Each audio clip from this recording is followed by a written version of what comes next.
In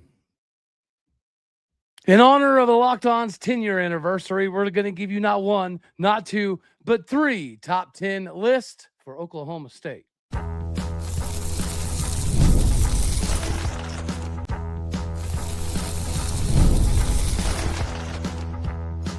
You are Locked On Oklahoma State, your daily podcast on the Oklahoma State Cowboys, part of the Locked On Podcast Network, your team every day. Welcome back to Locked On Oklahoma State, your top stop for all things Cowboy and Cowgirl related. My name is Cody Stovall. I want to thank you kindly for swinging on through to make this your first listen. We get to jump right into this conversation. Shout out Locked On. Today is the 10-year anniversary of this network. Thankfully, I have been able to be around since the end of November 2022. I officially started December 7th. So let's, in honor of today, we're going to break down the top 10 players, the top 10 moments, and the top 10 all-time coaches for this 10-year anniversary for Locked On. So let's get right into this conversation.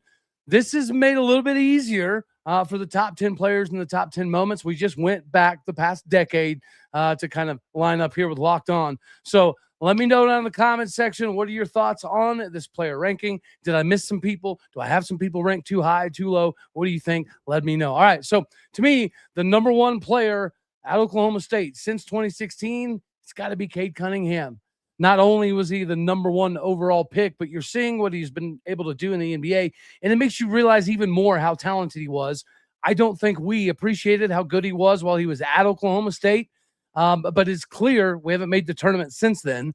He was kind of a one-man band to some degree, and we knew every single game, the last 4 minutes of the ball game was going to be all Cade, and nobody could stop it anyways, and it's pretty reminiscent of what he's seeing or what he's doing in the NBA.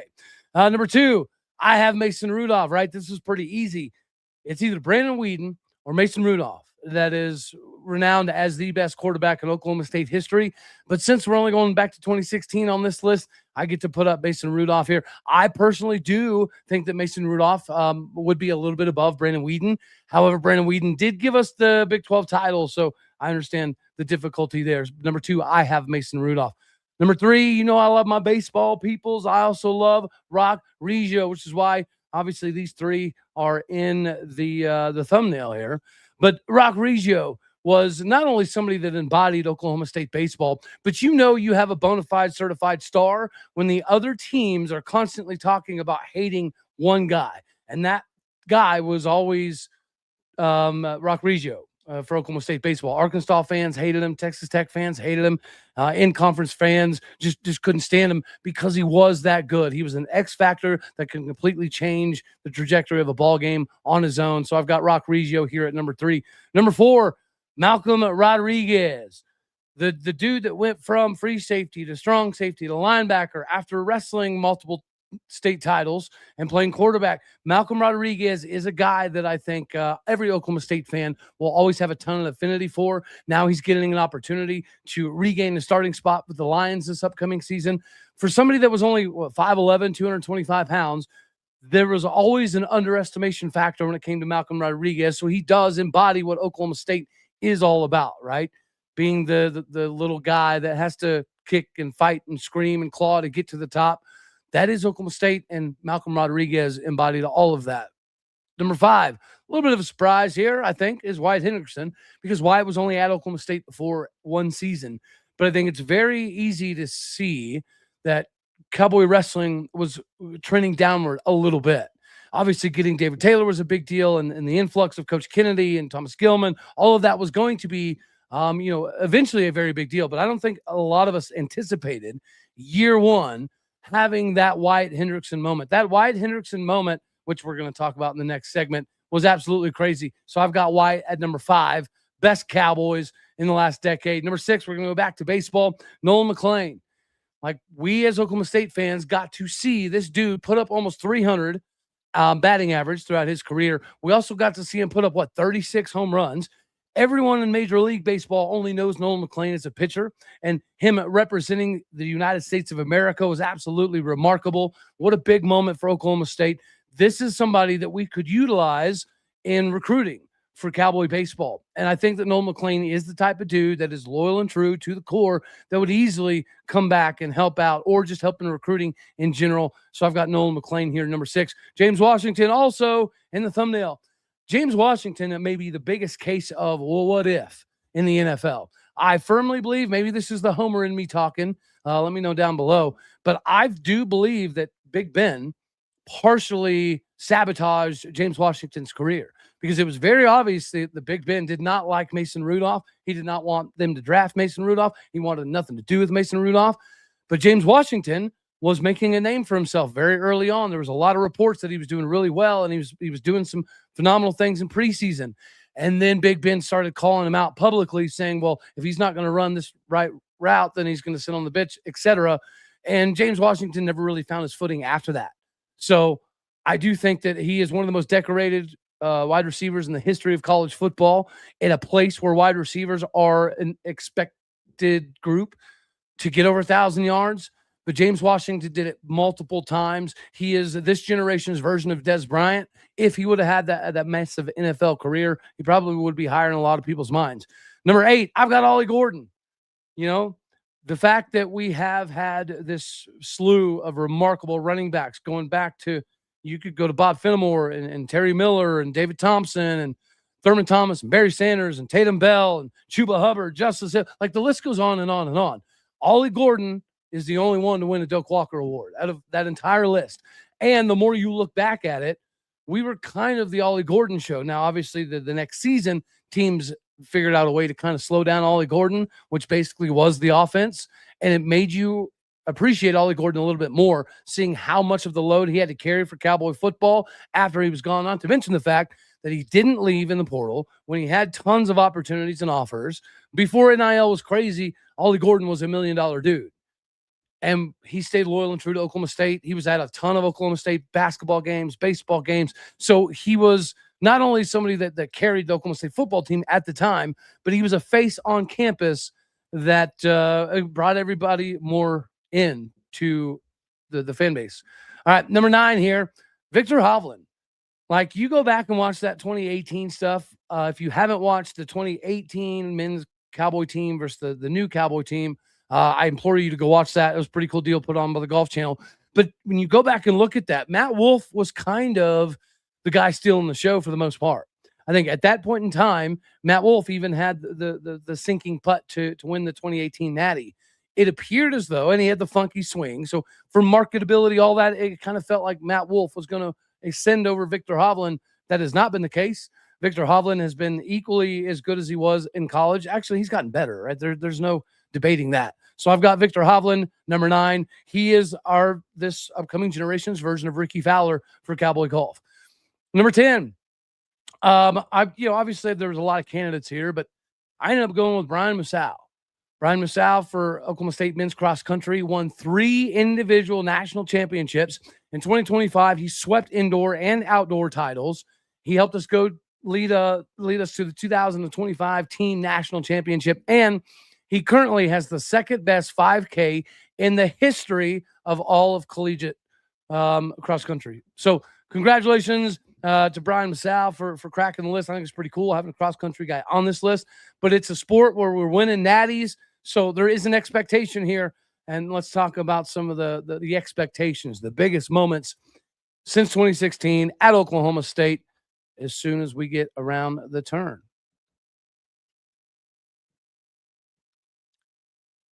Before we do that, it's time for you to regain that King Dingling status in the bedroom once again, and you can do that with Rugiet today. Of course, Rugiet is going to help you accomplish the things in the bedroom that you always knew you were capable of, or if you've kind of gotten a little bit downtrodden in that department, Rugiet's going to help you get uptrodden. I don't even know if that's a word, but here it is. And the NHL Finals makes this whole thing more exhilarating, right? Because athletes, they've got to be ready to perform as soon as the puck drops. Just like us dudes, we've got to be ready to perform with the confidence to be the King Dingling of the bedroom. That's where Rugiet's going to come in. They're going to offer modern performance-focused treatments designed to help you be ready when it matters. Their top option, Rugiet Ready, is fast-acting, clinically formulated treatment that comes in a simple mint that dissolves under your tongue. Typically, it's about convenience. It absorbs in about 15 minutes, and you can last up to 36 hours. They also offer the Go Long package, which is formulated to support both performance and control for longer lasting needs. It's all about helping us fellas feel prepared, confident, and in control. The playoffs readiness is not optional. And everything about readiness is important for you as well. Rugiet's going to help you with that readiness factor. This is your opportunity to be the king dingling of your bedroom. Once again, head on over to rugiet.com/lockedonnhl, all one word, for 15% off at your ED treatment. That is Rugiet, RUGIET.com/lockedonnhl, all one word, for 15% off. Get with the Rugiet, where performance matters the most.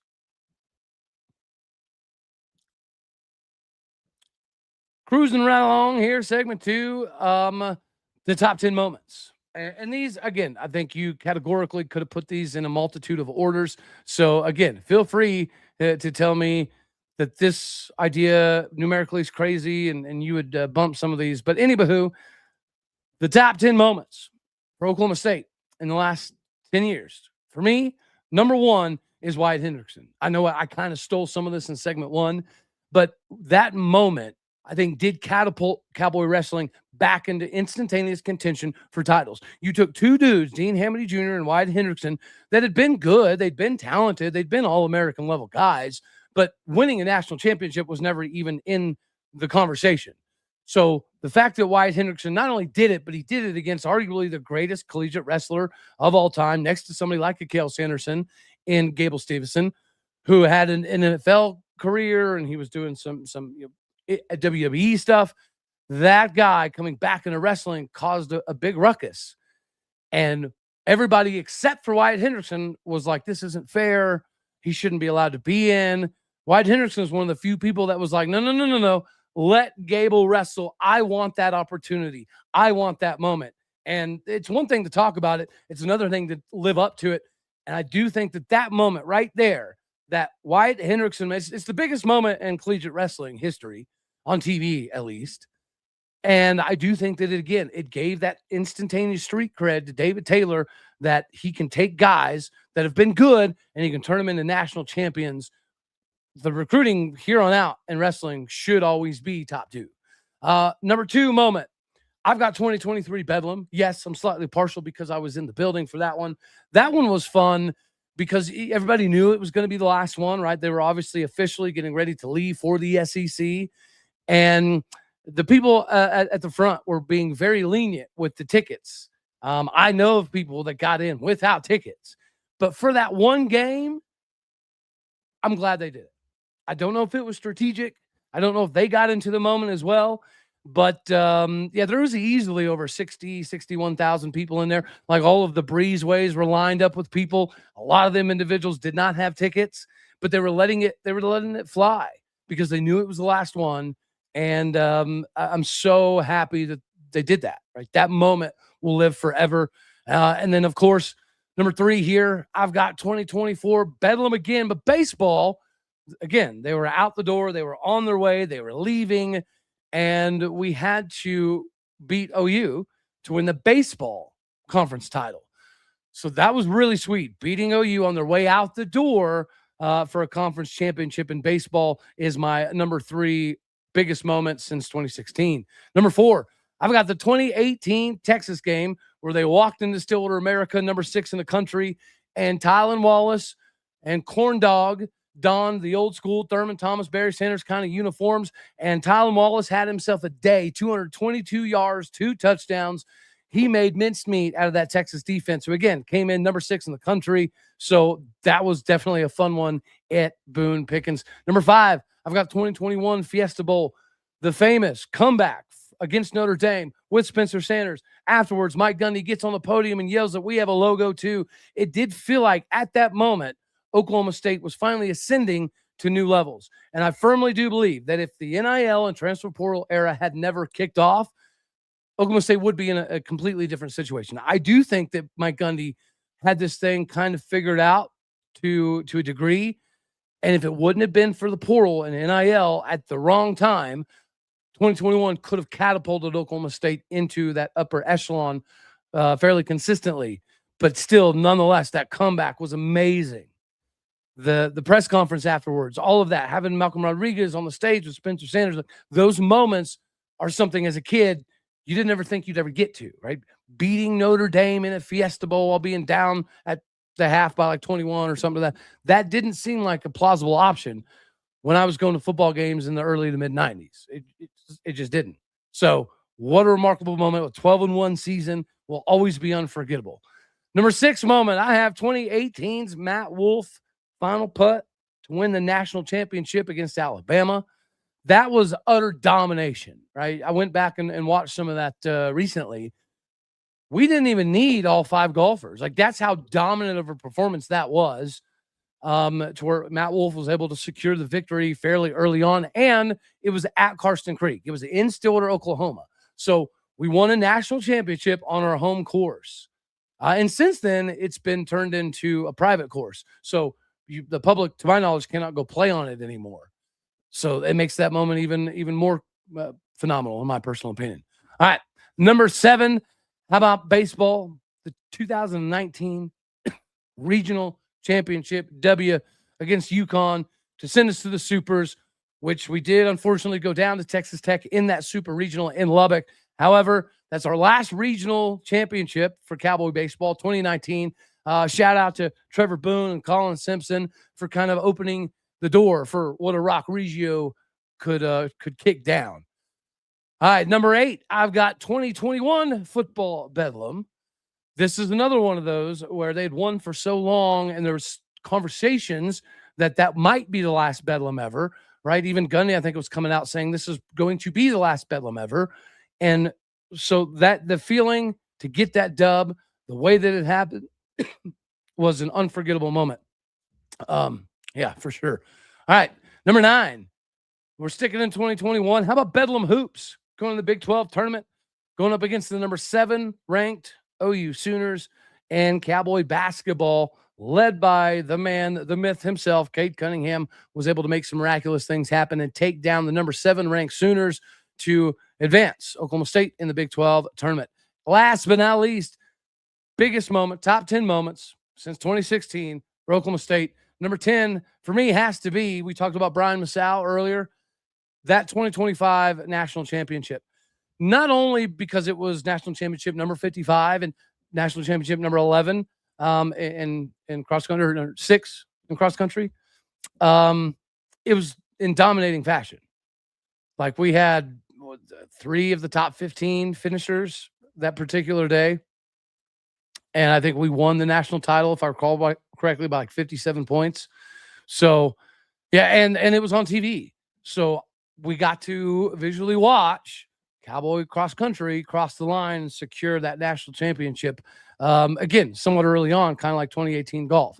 So that is my top 10 players, my top 10 moments. Now we're going to get to an ad break here, and around the corner, we're going to get over the top 10 coaches. Obviously, not over the last 10 years, but top 10 coaches, in my opinion, all time at Oklahoma State. That'll be next.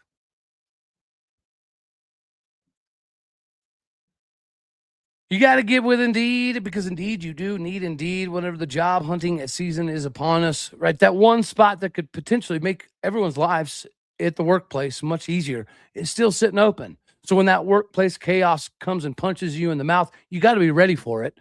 And Indeed Sponsored Jobs is going to help you be prepared, be ready 24/7. They're going to help you reach the candidates who fit all of their criteria that you're looking for based on skills, experience, location, etc. So finding the right person can make all of the difference, whether it's building a business or just simply building a winning team.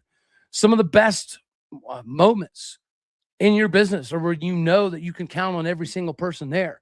One of the most problematic moments is when you know that there's probably some spot sitting open that could make your job much, much easier. Don't overcomplicate the hiring process. Spend less time searching, more time actually interviewing the candidates who do check all your boxes. It is less stress, less time with more results. When you need the right person to cut through the chaos, get with Indeed Sponsored Jobs. And listeners of this show will get a $75 sponsored job credit to help you get the premium job status you deserve at Indeed.com/podcast. Head to Indeed.com/podcast right now and support our show by saying you heard about Indeed on Locked On Oklahoma State. Indeed.com/podcast. Support Terms and conditions do apply. But if you need to hire, you already know this is a perfect job for Indeed sponsored jobs.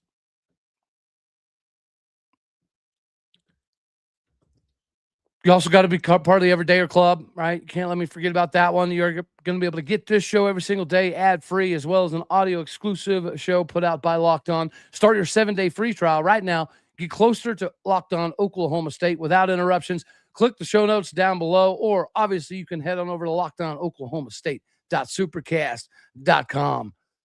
All right, we're going to jump right into this to put a big fancy bow on the end of this. Top 10 coaches of all time. Number one, for me, it's got to be Henry Iba, right? Henry Iba was instrumental in the game of basketball in itself. I don't think people realize that James Naismith and Henry Iba were super, super tight. So James Naismith at KU gets all of the publicity for inventing the game of basketball, which he did, but people tend to forget that the other guy there helping him come up with all of the rules and stuff was Henry Iba. Plus, he won 2 national championships at Oklahoma State at the same time as number 2 coach also won a national championship. That is right, Jim Lookaball. Henry Iba and 44-45 won natties. Jim Lookaball in 1944 went 8-1. In 1945 went undefeated. Of course, the AFCA retroactively went through all of the statistics and realized that the voting was very, very skewed. All of the publications were on the East Coast. So nobody voting in Heisman ever got to watch the blonde bomber himself, Bob Fenimore, just like nobody got to watch Oklahoma A&M. So nobody really knew who they were. Therefore, they were not getting any of the votes. That's just why the AFCA went back and retroactively, statistically, realized, oh, crap, this is not right. And not only that, but Army has had ample opportunities to counteract this and say, no, that's not right because we disagree. They have never been able to supply sufficient evidence that would convince the AFCA to return their decision. So Jim Lookaball was that dude that gave us the only natty in Oklahoma State football history. So he's got to be number 2 here. Number 3, Eddie Sutton. The days of Oklahoma State going to the Final Four and the Elite Eight on a pretty regular basis, well, they're a long ways behind us, but Brian Montanotti's son, Jalen Montanoti, is back on the court in Gallagher Iba. So perhaps we can kind of, right some wrongs here, circle the wagons, and have another Final Four run here with another Montanoti on the court.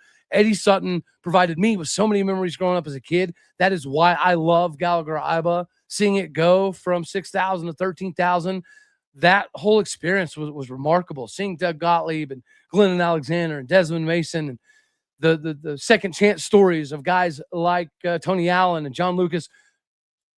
Eddie Sutton gonna set the bar, and we're so spoiled for so long with Eddie Sutton that a lot of people say Oklahoma State basketball fans have unrealistic expectations because of what Eddie Sutton did. I'm guilty, which is why I have Eddie Sutton number 3. You know I love baseball, so number 4 to me has to be Gary Ward. Ladies and gentlemen, I don't know anytime, anywhere, ever again if anybody will ever win 16 conference titles in a row ever again in any sport. I just don't see how it would ever happen.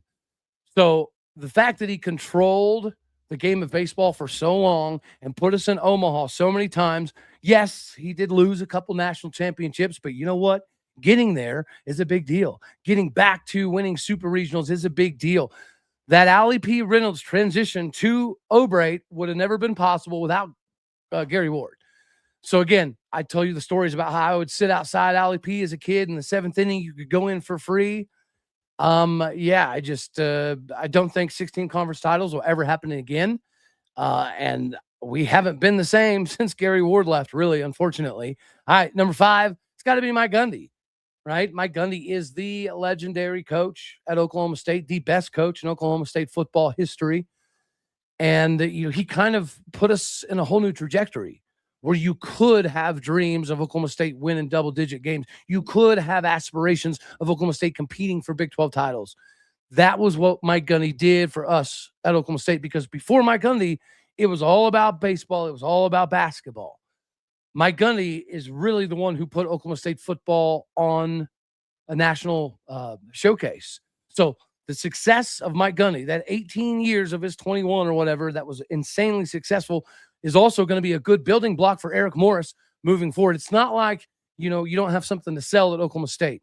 You have a lot to sell at Oklahoma State, not just the facilities, but if you go back historically and look at Mike Gundy's tenure as not only a player, but also a coach, he is the building block. He is the foundation for why Cowboy football is going to have the opportunity to someday compete for CFP spots. So shout out to Mike Gundy here. Number 6, I got another legend, John Smith.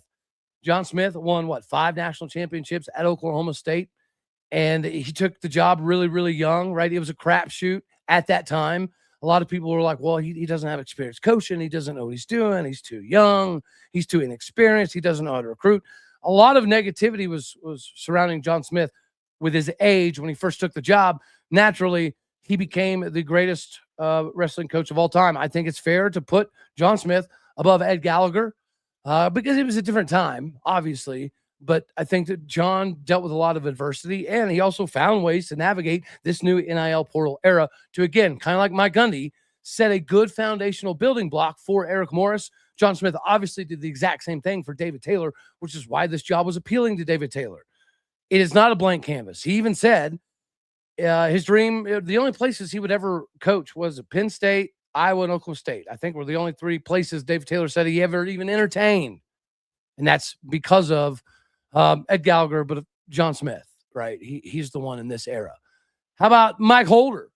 I know that there's some deliberation occasionally on his capabilities as an athletic director. I flipping love Mike Holder. I'm just going to go on record saying that. Did he do a couple dumb things? Absolutely. But he's also the guy that brought in Boone Pickens. So without Mike Holder, we don't have Boone Pickens. We don't have Boone Pickens. We for damn sure don't have Boone Pickens Stadium. And we probably don't have Eric Morris. So again, you have to go back kind of to the roots here. And, I think that Mike Holder, as a golf coach, what did he win? 11 national championships? That is unprecedented. And so much so, he was so good that not only myself, but there's a couple other people over the last couple of years before the 2018 title in between about whether Alan Bratton was really going to be the guy moving forward because Mike Holder set the expectation of national championships or busts kind of regularly. That's how big time Mike Holder was, because Alan Bratton, he was amazing. He's been amazing. But there was questions about Alan Bratton at one point in time just because he wasn't quite doing what Mike Holder was doing. So congratulations. And Mike Holder is still very, very involved with Oklahoma State. He's extremely involved with the golf side of things still, as he should be. So shout out Mike Holder, number 7 here. Number 8, Dave Smith, where we're talking about Henry Ivan winning national championships and Jim Lookaball and Eddie Sutton playing for Final Fours and Gary Ward, playing for a couple natties. Dave Smith has won, I think, 5. Somebody let me know down in the comments if I'm wrong, but I believe he's won 5 cross-country national championships. He's easily, him and the cross-country coach are probably the 2 most loyal coaches on campus. Like, there's no way Dave Smith hasn't gotten thousands of opportunities to leave Oklahoma State. But instead of doing that and taking the money at an established place, he decided that, he was going to lean on cross-country. We were good at cross-country. That was the bread and butter. But he has built up this track program to where we're a top 15 team.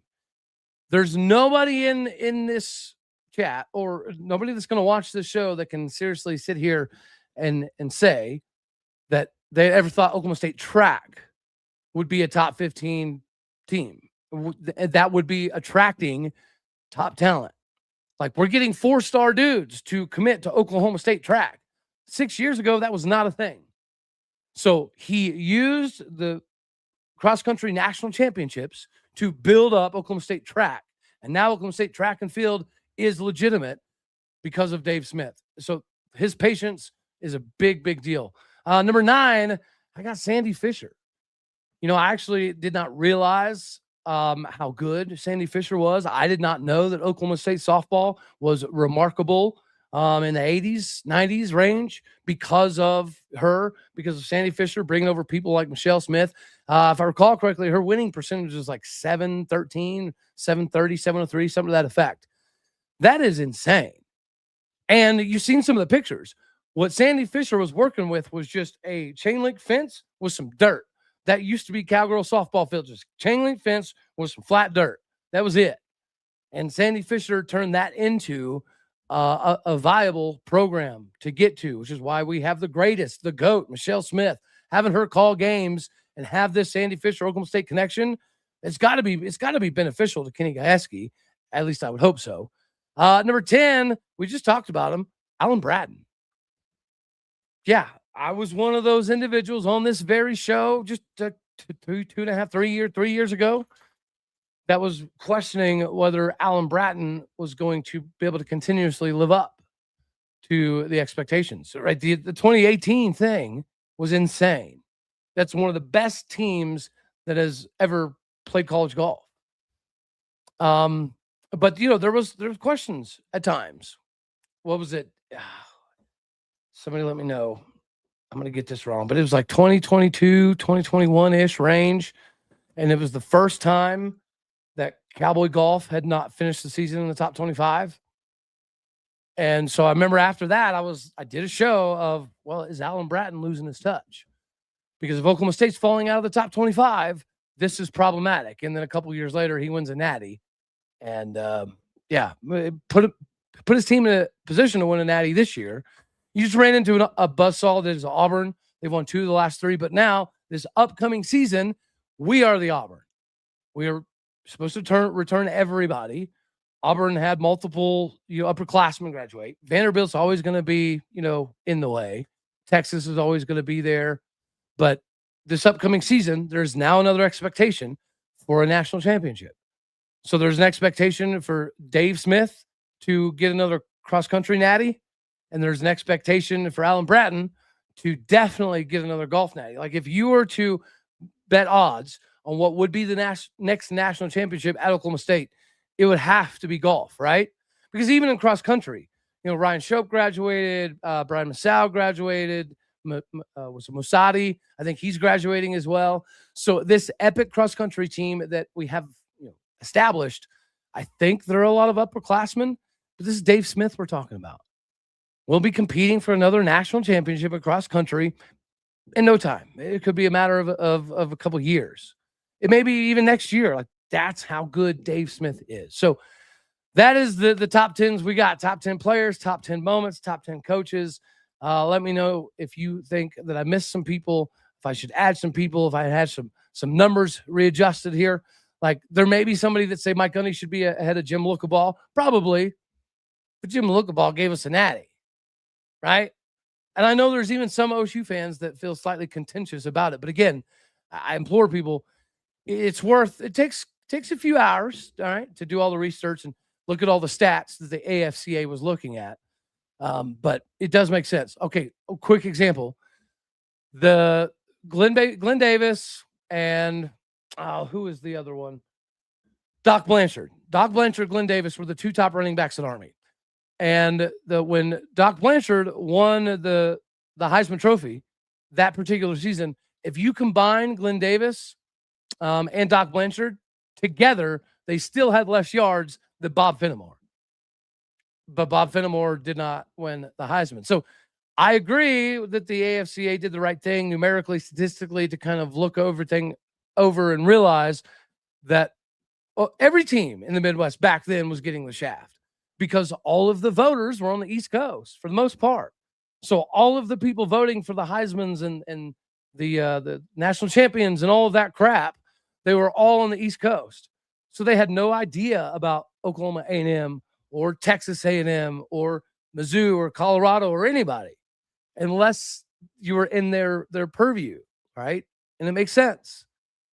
But the most egregious crime, I would take away the natty. Like, I would take that away. Do we deserve it? Yes, statistically, 100%. But I would take that away if you give Bob Fenimore the Heisman. Because I think more than the 45 championship we deserved. It's cool. I get it. Bob Fenimore deserved that Heisman way more than we deserve that 45 national title. So, yeah, Jim Lookaball. You could easily make the argument that Gundy should be ahead of him. But an undefeated season has only happened once. And that was the year that we were awarded the natty. Let's look in the comics. No, we're good to go here. Alrighty, y'all. I reckon that's all we're going to have for this one right here. Congratulations to Locked On. 10 years. is pretty remarkable. And hearing some of the backstories when David Locke started the company and what his aspirations were, it's light years different. Like Locked On was never supposed to get this big per se. Like there was never conversations of them becoming one of the giants in sports media, but here we are.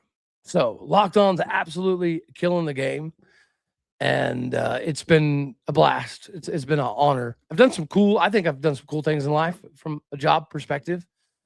But this is by far the coolest, the best opportunity. And it's crazy to see how far Locked On has grown, even in my 4 years here. Like this previous year, we got to turn the TV on every weekend and see Drake with Gary Patterson and Jesse Hawley. Like 10 years ago, David Locke probably did not foresee that being a thing. So it's cool to be part of a company that has grown into one of the biggest. When it comes to the podcasting landscape, Locked On is way, way, way, way up there. And to see it continuously grow. I remember when I started, YouTube was kind of new. I was one of the first shows to like gear things towards the YouTube side of things to some degree. But that's because I wasn't here for the 4 or 5 years of audio, right? So when I first started, we were still in audio, but we were kicking off YouTube. Like there was a few YouTube channels, really not many. But again, to see the way that it's grown just in my 4 years here, it's pretty crazy. So thank all of you for being along for this ride. As always, you know I love you. Go be a regulator. God bless. Go Pokes. Thank you for tuning in to make this your first listen here in Locked On Oklahoma State. You could be anywhere. So happy you choose to be here. Do me a favor, hit the like button if you liked it, dislike if you didn't, that's okay too. More importantly, share, comment, and subscribe. I'm a podcast and people out there. You're everything that makes this work. I appreciate what you do. So go do what you do. Hit the stars. Leave some reviews. All right, y'all. Later, taters.